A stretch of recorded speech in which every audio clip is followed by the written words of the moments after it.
வணக்கம் மக்களே, welcome to Abhi channels. இன்று அருள்மிகு பண்ணாரி அம்மனின் புராண மற்றும் தர வரலாறை கேட்போம். ஈரோடு மாவட்டம் சத்தியமங்கலம் அருகே உள்ள புகழ்பெற்ற அருள்மிகு பண்ணாரி அம்மன் திருக்கோயில் புராணம் மற்றும் தல வரலாறு மிகவும் சிறப்புடையது. பல நூற்றாண்டுகளுக்கு முன்பு இப்பகுதியில் அடர்ந்த காடுகளாகவும் மேய்ச்சல் நிலங்களாகவும் இருந்தது. அப்பகுதியை சார்ந்த இடையர்கள் தங்கள் பசுக்களை மேய்ச்சலுக்காக கொண்டு செல்வது வழக்கம். அப்போது அந்த மந்தையில் இருந்த ஒரு குறிப்பிட்ட பசு மட்டும் தினமும் ஒரு குறிப்பிட்ட வேங்கை மரத்திற்கு சென்று தானாகவே தன் மடியில் இருந்த பாலை நிலத்தில் சுரக்க விட்டு வருவதை வழக்கமாக கொண்டிருந்தது. இதை கவனித்த இடையர்கள் கிராம மக்களிடம் தகவல் தெரிவித்தனர். ஊர் மக்கள் அனைவரும் அந்த பகுதியை சென்று பார்த்தபோது அங்கு ஒரு புற்று, அதன் அருகே சுயம்புவாக தோன்றிய அம்மனின் சக்தியும் இருப்பதை உணர்ந்து வியந்தனர்.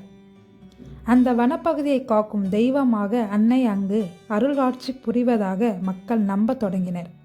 இது மட்டுமல்லாமல் இக்கோயிலில் வேறொரு செவிவழி வரலாறும் உண்டு. பல நூற்றாண்டுகளுக்கு முன்பு வன்னர் சமூகத்தை சார்ந்த கணவனும் மனைவியும் அப்பகுதியில் உள்ள ஆற்றங்கரைக்கு சென்று துணி துவைப்பது வழக்கமாக கொண்டனர். அப்போது அந்த பெண் நிறைமாத கர்ப்பிணியாக இருந்தார். திடீரென அந்த பெண்ணுக்கு கடுமையான பிரசவ வலி ஏற்பட பெண்ணின் கணவன் துணி துவைக்க கொண்டு வந்த சேலைகளை கொண்டு நாலாபுரமும் மறைப்பு அமைத்து தனது மனைவிக்கு பிரசவம் பார்த்தார். அப்போது அவருக்கு 2 பெண் குழந்தை பிறந்தனர். அதில் ஒரு குழந்தை அவர்கள் தூக்க முடிந்தது. ஆனால் மற்றொரு குழந்தையை தூக்க முடியவில்லை. குழந்தையை தூக்க முடியாததால் அச்சமடைந்த தம்பதியினர் ஊர் பெரியவர்களிடம் சென்று முறையிட்டனர். பின்னர் ஊர் பெரியவர்கள் மற்றும் மக்கள் இரும்பு கடப்பாறையை கொண்டு அந்த பகுதியை தோண்டி அக்குழந்தையை எடுக்க முயன்றனர். எதிர்பாரா விதமாக அந்த கடப்பாறை குழந்தையின் வலது பக்கம் மார்பில் பட்டு இரத்த கசிய தொடங்கினர். என்ன செய்வதென்று தெரியாமல் ஊர் மக்கள் திகைத்தனர். அன்று இரவு அம்மன் பக்தர்களின் கனவில் தோன்றி தானே அங்கு சுயம்பு வடிவமாக வெளிப்பட்டு உள்ளதாக உணர்த்தினார்.